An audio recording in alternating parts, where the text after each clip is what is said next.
Hello everyone, welcome back to the MMA Hippo channel. Today I'll be breaking down Dricus Du Plessis' keys to victory and path to victory for tomorrow night's fight on UFC 319 against Khamzat Chimaev. So, first we're going to look at Dricus' resume. Obviously, he hasn't fought as elite of a wrestler as Khamzat is. He's fought mainly strikers, but he's mixed up some grappling in there too and submitted Izzy, Darren Till. He's been taken down by some guys, though, like Robert Whitaker got taken down by Darren Till, which is not a good look, and Derek Brunson. So, he can improve from that, but he's not going to improve to the point where he's not going to get taken down. I do believe he has, like, the thickness advantage in this. He's a very thick middleweight and very built middleweight. He's, wide hips. Khamzat's more of, like, a tall and lanky kind of build, but Dricus is more of a thick and wider, bulkier kind of guy. So I think he should have the, width. I don't know if he'll have the strength because Khamzat's freakishly strong. Fucking roids. But whatever. And then, so we're going to look at the way Khamzat takes people down. So you're going to see he'll do this where he'll bounce back and forth in between boxing range, right? And then he'll bounce in and out before his takedowns to make it seem like he's going to strike with you. And then what he'll do, he'll bounce in and out, and then he'll take a sideward step, or step to the inside, and then shoot. He'll take this step, kind of feint an uppercut, and then shoot right away. He'll go over here, shoot. And if he has you backed up against the cage right here, which Dricus cannot allow him to do, it's pretty much a guaranteed takedown. There's no way that you can stuff it, especially since he basically grabs a hold of your knees and your ankles, and there's nowhere for you to escape from if your back is up against the cage. It's a guaranteed takedown from here because he's just going to build up, like, sort of, what is it? I don't know, diagonally and take you down. So it's going to be hard for Dricus or anyone really to time it with, like, a kick or, like, a knee because he's so low. I mean, if he did, it'd be a fucking knockout shot because his head is just right down. So, but I don't think, I'm being realistic. I don't know if Dricus is going to be able to time that. So we saw also in the Usman fight that in the second and third rounds when Khamzat shoots more on the open, you can just, like, kind of run away from this because the best way to do this is to, have distance. So if you're backing him up, you can just, use an angle or, just back up more to get away from it. But if your back's up against the cage, it's near a guarantee that he's going to get you, especially with how strong he is and how technically sound he is in the grappling department. So Dricus needs to be on the front foot for most of the fight. Take it to Khamzat. He can't allow Khamzat to bully him past the first round. In the first round, obviously, he's going to get taken down. He needs to just basically don't even worry about the striking at that point. Do not worry about the striking in the first round at all. Once Khamzat starts wrestling, and just focus on the wrestling. Don't get to a position where it's dangerous. Khamzat he'll shoot, and then he'll immediately work to the back. The back position is his favorite, so if I'm DDP, if he starts to go that way and he has no option, I'm pulling full guard, or guard, like, pulling guard. Khamzat, we've seen, doesn't really like to be in guard. When he was against Gilbert Burns, it didn't look like he knew what to do, really. Or, like, how to work from there. He looked kind of sloppy, so I don't think he likes that position the most. But he's the most effective with your back, so I'd try to stay away from that if I'm Dricus at all costs. And then moving on to the Kamaru Usman fight, you'll notice in this fight that Khamzat will he does a good job of keeping a high guard. I'll get into that later, but he kind of pauses jab at you.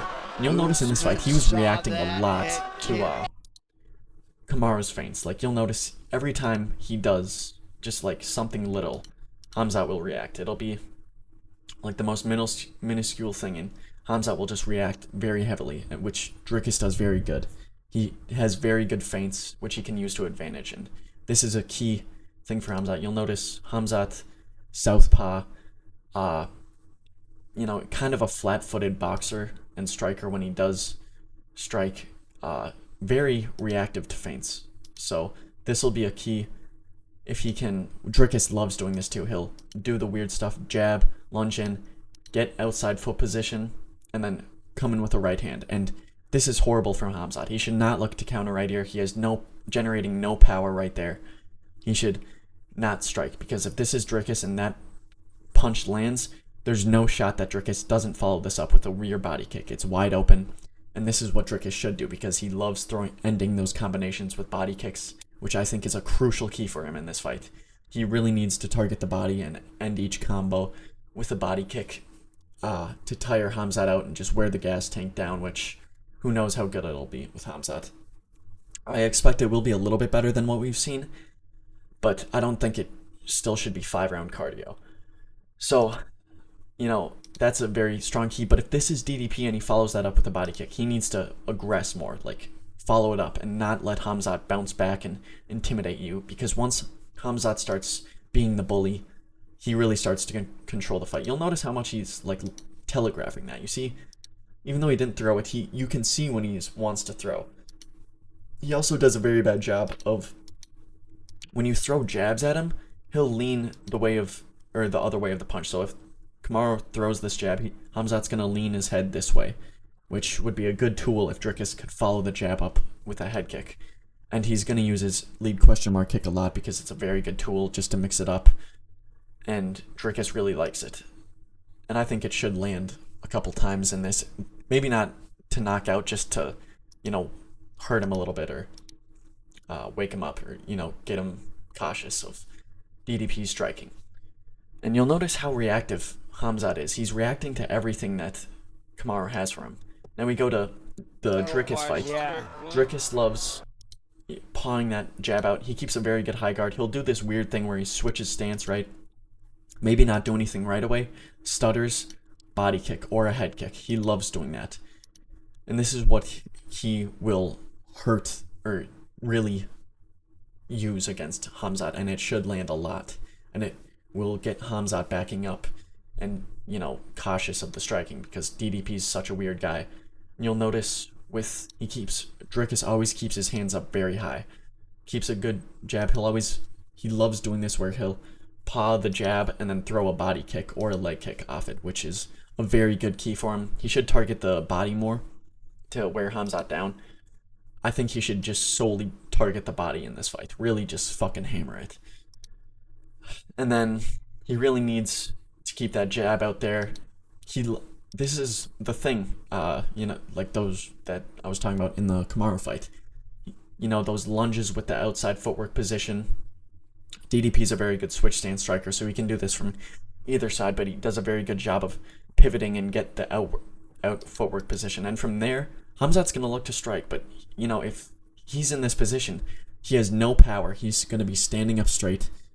He might hit DDP with something, but DDP's going to make that read, and eventually it's going to catch up with Khamzat because he's going to be landing but with no power, and Dricus is going to read it and fire back with something either to the body or head that actually has power. And he loves doing that, just faking those lunges, keeping his high guard up, weird jabs, pawing with the jab, stepping in, question mark kick, switch stance head question mark kick.